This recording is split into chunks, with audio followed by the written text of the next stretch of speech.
আসসালামু আলাইকুম। আজকে শশা গাছগুলোকে খাবার দিব।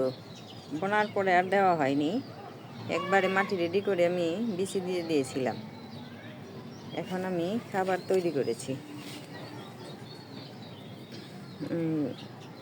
চাপাতি, ডিমের খোসা, তারপরে একটু সবজির কাটা মানে পচানো, টিএসপি, পটাশ, ডিএপি, হলুদের গুঁড়া সব একবারে মিক্স করে এখন আমি গাছের গোড়ায় দিয়ে দিব। তারপর আমার কতগুলো ব্রকলি গাছ আছে, এগুলোকে খাবার দেবো। একই খাবার, মানে রাসায়নিক সার আমি খুব কম ব্যবহার করি, এই কারণে একবার দেই, একবার কি দুইবার, কিন্তু ফলন আসলে তখন আর কোনো গাছেই দেই না। কারণ ফল আসার পরে এগুলো দিলে তখন ফলের মধ্যেই রাসায়নিক সারটা চলে যায়, যেটা আমাদের জন্য খুবই ক্ষতিকর।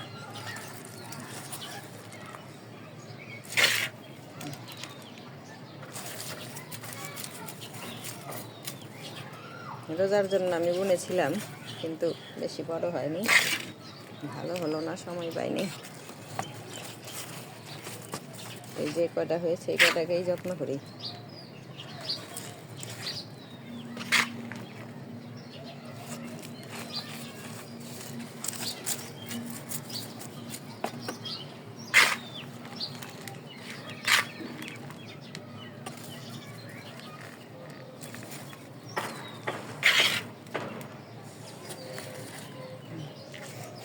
এখন আমরা ব্রকলি গাছের সামনে যাব।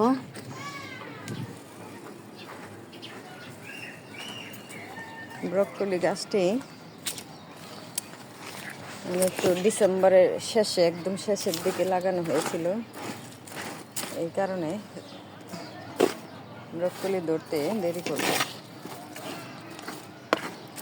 তারপরও বাগান খালি থাকার থেকে একটু লাগিয়ে দিয়েছিলাম, গাছ হয়ে যাক হবে। দেখেন একটা ব্রকলি এসে গেছে, এর জন্য খাবার দিচ্ছি জানি আর একটু ভালো করে আসে।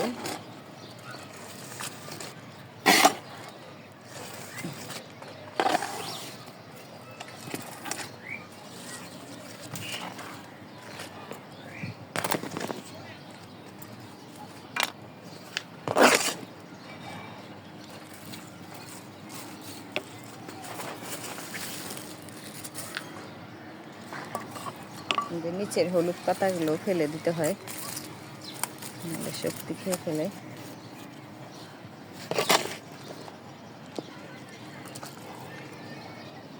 আমার ব্রকলি গাছ আছে 1 2 3 4 5 6 7, এইখানে আছে 7টা, আর ওই পাশে আছে আরো কয়েকটা।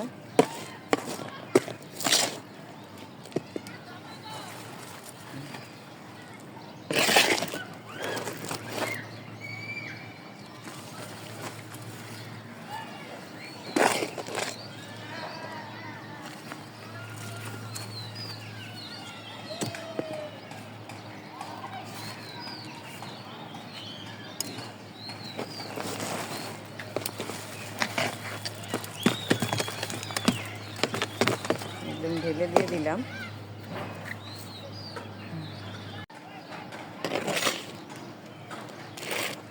এইখানে কয়েকটা গাছ আছে, এগুলো একটু ছায়ের মধ্যে পড়েছে, এর জন্য বেশি বড় হয়নি। যে কোনো গাছই একটু রোদ্রে দিলে গাছ ভালো হয়।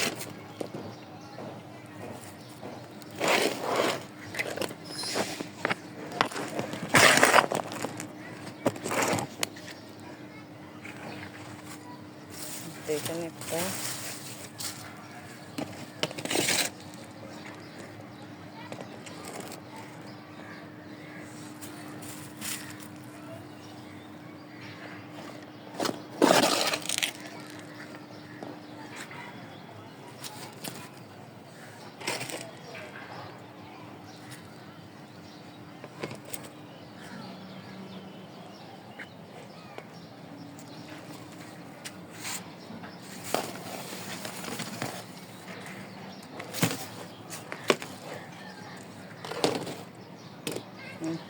এগুলো আমার টমেটো,